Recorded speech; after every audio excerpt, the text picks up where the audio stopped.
औज़ुबिल्लाहिमिनश्शैतानिर्रजीम बिस्मिल्लाहिर्रहमानिर्रहीम। अल्लाह ताला से दुआ है कि अल्लाह ताला आप सबको और रियासत पाकिस्तान को हर तरह के फितने, फसाद और निशात से महफूज रखे। इमरान खान साहब जिनके बारे में हमेशा ये कहा जाता रहा है कि इमरान खान साहब हुकूमत से अपोजिशन बेहतर तरीके से करना जानते हैं, या इमरान खान से ज़्यादा बेहतर तरीके से अपोजिशन करना शायद पाकिस्तान में किसी के पास की बात नहीं।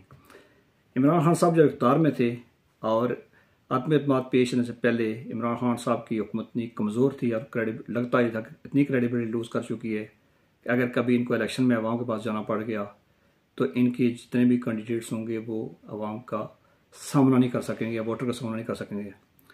और ये वजह थी कि पिछले 3 साल में जितने ज़िमनी इलेक्शन हुए, कश्मीर के को छोड़ दें, उनकी चूँकि और तरह की इलेक्शन होते हैं, इनको हर इलेक्शन में बुरी तरह शिकस्त हुई। लेकिन इमरान खान साहब जब आत्मएतमाद के बाद इक़्तिदार से फारूक हुए तो उन्होंने जिस बेहतर तरीके से अपोजिशन की और उसके नतीजे में आज ये मानना पड़ता है कि इमरान खान साहब से बेहतर अपोजिशन कर नहीं सकता। और ये इमरान खान साहब आज 4-5 माह के कलील अरसे में पाकिस्तान के मजबूत तरीन मकबूल तरीन लीडर बन चुके हैं। मौजूदा हुकूमत जिसकी कोई प्लानिंग थी नहीं, इनको डरा धमका के इनको इक़्तिदार में लाया गया था कि इमरान खान साहब आने वाले वक्त में जनाब उसको जनाब फैज़ को चीफ ऑफ मिनिस्टर बना लेगा, फैज़ ईसा को चीफ जस्टिस नहीं बनने देगा और उसके बाद 100-125 जजेस ले आके तो आप लोगों को नायल करार देगा और अगला इलेक्शन और ओवरसीज़ के सर पर अगला इलेक्शन बड़े आसानी से जीत जाएगा। इनको डरा धमका कर। और दूसरी बात यह थी कि इमरान साहब इतने कमज़ोर थे उस वक्त कि ख्याल ये था कि आने वाले वो जो बजट था वो बजट मंजूर नहीं हो सकेगा। और यही बात बाजवा साहब ने जो मुलाकात उसमें भी कहा है उन्होंने। अब जब बजट पास ना हो तो फिर अंदाज़ा हो सकता है लोगों को कि मुल्क के हालात क्या होते हैं। लेकिन बहरहाल इनको डरा धमका कर इक़्तिदार दिया गया क्योंकि प्लानिंग कोई थी नहीं। वैसे भी चूँ चूँ का मरबा है, हर बंदा अपने आप का अपना हिस्सा वसूल करना चाहता है। मौलाना फजलुर रहमान है, उन्होंने कभी तो आवाम को जवाब देना वो ना कभी हुए ना होते हों। उनके इशू को और तरह के हैं, वो मजहबी बात करते हैं और आवाम को उनके महंगाई बेरोज़गारी उनका कभी इशू नहीं होता है। पीपल्स पार्टी सिंध के अंदर है, सिंध के अंदर उसके मजबूत पाँव हैं और जैसा भी तरीकाकार है इलेक्शन लड़ना जीतने। लेकिन जो नून लीग जो थी उसके वो बहुत दौड़ के इक़्तिदार तो उन्होंने संभाल लिया, लेकिन एकदम जो है महंगाई करनी पड़ गई और अपनी क्रेडिबिलिटी इस हद तक लूज़ की उन्होंने कि जो ज़िमनी इलेक्शन हुए उसमें बुरी तरह शिकस्त हुई उनको। उसके बाद अब जो ज़िमनी इलेक्शन आने वाले इसमें भी नून लीग इलेक्शन से दस्तबरदार हो चुकी है। पिछले इलेक्शन में मरियम नवाज शरीफ ने, मरियम सफदर ने इलेक्शन कैंपेन चलाई, उसका जो नतीजा निकला वो सारी दुनिया के सामने है। अब वो लंदन चली गई है। यानी ये अपोजिशन जो कल परसों इलेक्शन होने वाला है, यानी अब जब ये व्लॉग में लोड करूँगा शायद इलेक्शन हो चुका होगा या हो रहा होगा। हुकूमत अगर जीत जाते हैं तो वो अलग बात है, हुकूमत किस तरीके से जीत जाती है। लेकिन ये सच है कि ये इलेक्शन आने से पहले ही इलेक्शन हार चुके हैं या वो मान चुके हैं। लेकिन दूसरी तरफ ये है कि इमरान खान साहब चूँकि कहते हैं शुरू में जब 100 दिन गुजरे इमरान खान साहब की हुकूमत के और इमरान खान साहब को अंदाज़ा हुआ कि ये मुश्किल बात है, तो किसी ने पूछा उनसे कि आप अगला इलेक्शन किस ग्राउंड पर लड़ेंगे, आप तो कुछ कर नहीं रहे हैं। उन्होंने कहा नहीं, मैं अगला इलेक्शन जो है वो एंटी एस्टेब्लिशमेंट पर लड़ूंगा और मैं जीत जाऊँगा। अब लगता ये है कि जो बाजवा साहब की एक्सटेंशन हुई थी, जो मामूली सा काम था, एक नोटिफिकेशन करना था, उस नोटिफिकेशन इतना मुतनाज़ा बनाया गया कि वो बात सुप्रीम कोर्ट में गई, फिर उस पर कानून साजी हुई असम्बली में और नून लीग ने और पीपल्स पार्टी ने सब ने मिलकर वोट दी। मुझे याद है कि मोहतरमा आसमा जहांगीर के नाम पे एक सेमिनार था इस्लामाबाद में, तो वो है ना परवेज़ भट्ट और कुछ लोग बैठे हुए थे, तो उन्होंने तकरीर नहीं की थी। उन्होंने कहा कि जी हमारे पास कहने के लिए कुछ नहीं है। यानी वो जब बाजवा साहब, लेकिन ये है कि इमरान खान साहब जानते थे और नून लीग ने वोट इसलिए दी थी या पीपल्स पार्टी ने वोट दी थी, उनको मालूम था कि जब एक्सटेंशन हो जाए तो जो एक्सटेंशन देता है बज़ाते खुद वो इदारा कमज़ोर होता है। और उसी को फ़ायदा उठाते हुए नवाज शरीफ ने और इलेक्शन पंजाब के अंदर पूरे पाकिस्तान में PDM ने बाजवा साहब को रखेदना शुरू किया। इमरान खान साहब जब इक़्तिदार से हटे तो उनका सबसे पहला टारगेट बाजवा साहब ही थे। इनके लिए करप्शन की बात तो करते हैं लेकिन कभी ये काबिल ज़िक्र नहीं होते उनके। जलसे का जो है वो अगर सबसे ज़्यादा जोर उनका होता है तो वो उन्हीं पे होता है। अब ये मामला ये है कि इमरान खान साहब कहते हैं न्यूट्रल जनवार है फलां फलां, ठीक है। इमरान खान साहब इतने मजबूत हो चुके हैं कि हमारे इस्टेब्लिशमेंट जिसको एक कठपुतली चाहिए होती थी, जिसकी डोरियाँ उनके हाथ में हों, वो इक़्तिदार उसके हवाले किया जाता था। लेकिन इमरान खान साहब इतने मजबूत हो चुके हैं कि अब वो इदारे जो इमरान खान साहब को लेके आए थे, अब वो इस परेशानी मसले में हैं कि अगर इमरान खान को इक़्तिदार हवाले हो गया या अगर फ्री एंड फेयर इलेक्शन हुए, अगर जीत गया ये, तो उसके बाद क्या होगा। परसों तरसों जनाब जो हमारे वज़ीर कानून हैं उनकी एक चीफ जस्टिस से मुलाकात भी हुई, शायद वहाँ भी कोई बात करने की कोशिश की गई है।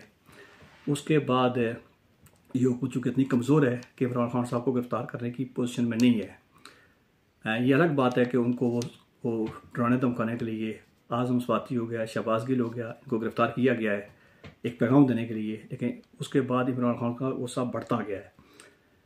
अब ये हुकूमत अगर गिरफ़्तार करवाती है तो इसको मालूम है कि इसका सियासी तौर पे हमें नुकसान होगा और इमरान को सियासी फ़ायदा होगा, तो इसलिए ये कमज़ोर हुकूमती एडवेंचर करने से कासर है। लेकिन जो इदारे हैं, जो बाजवा साहब ने उसने वो बात भी की है, लगता ये है कि जो इमरान खान साहब वहाँ तक जा चुके हैं कि बहुत सारी चीज़ें ऐसी हैं कि जो इस्टेब्लिशमेंट को मालूम है कि इमरान खान साहब अगर यहाँ से बाहर निकल गए तो ये हमारे काबू में नहीं होंगे। अब लगता ये है कि इमरान खान साहब को गिरफ़्तार करने की कोशिश, कमांड तब्दील होने की फौरी बात इमरान खान साहब को गिरफ़्तार करने की, इसलिए 14-15 नए जो है लेफ्टिनेंट जनरल भी बन गए हैं। नहीं, बाजवा साहब अपनी फील्डिंग लगा के चले गए। मैंने पिछले व्लॉग में कहा था कि बाजवा साहब को कहा गया है कि जो अपने अब मैं लफ्ज़ एक और इस्तेमाल किया था लेकिन बारह कि जो आपने एक कारनामे किए थे इनको अपना किया हुआ सारा काम खुद ही साफ करके जाएं, और उन्हें फील्ड लगा दी है। इमरान खान साहब मजबूत से मजबूत तर चुके हैं। इमरान खान के जो अपने लोग हैं उनके अंदर एक रेशन इतना मौजूद है कि आपने देखा कि वो जो मरियम औरंगज़ेब के साथ लंदन में हुआ, रोज़ाना जो होता है, कल परसों जिस तरह की बेइज्जती की गई, इसहाक डार की बेइज्जती की गई वहाँ अमेरिका में, और उसके बाद टाइगर फोर्स 10 लाख की टाइगर फोर्स पहले से बनी थी।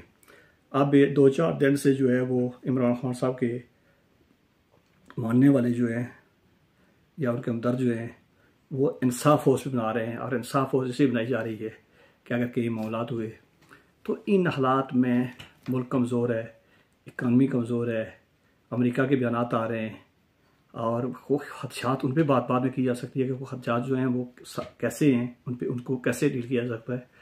और इमरान खान साहब डायरेक्ट जो है बाजवा साहब का नाम लेके, तो लगता ये है कि ये डू एंड डाई पे आ चुके हैं कि किसकी जीत होती है। हाँ, जो पाकिस्तान से बाहर बैठे हुए लोग जो हैं वो इमरान खान साहब की हमायत शायद इसलिए करते हैं कि उन्होंने भी देखा कि 70 साल में यहाँ पे एक जो है वो म्यूजिकल चेयर लगी रही इक़्तिदार की, हर आवाम के अंदर बेहतरी नहीं आई, बेहतरी कहीं भी नहीं आनी है। लेकिन जो बाहर बंदा बैठा हुआ है वो इस उम्मीद पे होता है कि जी चलें, हो सकता है किसी की बेहतरी आए या कम अज़ कम इस सारे सिस्टम की रिकन्स्ट्रक्शन हो। तो अब मामला ये है कि अगर इमरान खान साहब जीत जाते हैं तो अल्लाह करे रिकन्स्ट्रक्शन हो जाए, और जो इस सारे सिस्टम को रोकने वाले हैं यकीनन वो भी अपनी मोर्चे से बाहर निकल के खेलेंगे या अपनी पिच से बाहर निकल के खेलेंगे। इसलिए खदशा ये है कि इमरान खान साहब को ये कमांड चीफ आर्मी स्टाफ के तब्दील होने के फौरी बाद गिरफ्तार कर लिया जाएगा।